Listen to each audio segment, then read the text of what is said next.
Ito, may pinaayos sa atin na charger.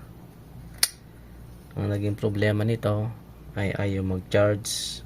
Wala po siyang indicator light at saka wala siyang DC out. Yung AC okay naman po siya.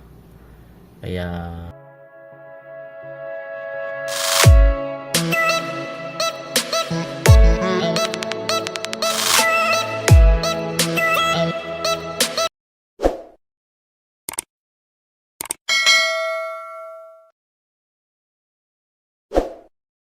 chinek ko siya, natanggal ko na yung cover pala. Tinignan ko kung ano yung naging problema. Ito, kasi SMD capacitor po. Yan, i-check natin para makita nyo na ito yung problema talaga.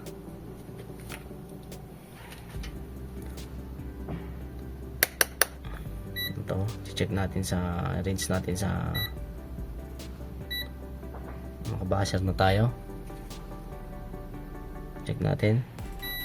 Yan, talagang shorted na shorted siya. Ayan, yan ang naging problema. Pero okay na siya. May nahanap akong ipinalit. Ito, isalpak ko na rin siya.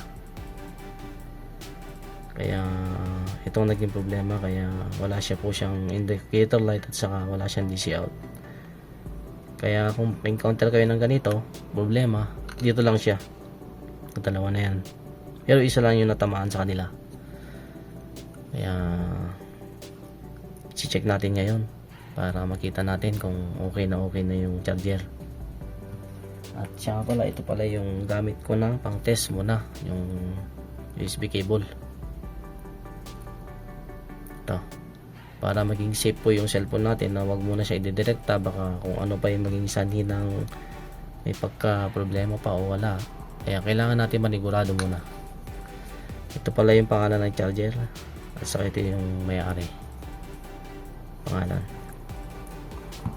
Okay, sasaksak na natin dito, tapos sasaksak na natin itong charger.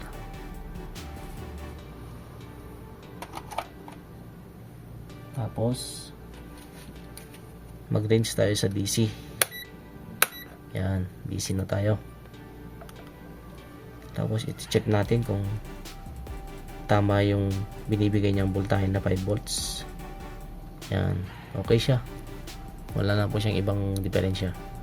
5.1 volts. Tamang tama yan para sa cellphone natin. Kaya kung mataas yan, delikado yung cellphone mo, baka mamaya sinarge mo siya ng direkta tapos bigla na siyang blackout, wala na, sira na. Kaya yan lang, pang titest ko lagi kung nag-aayos ako ng charger.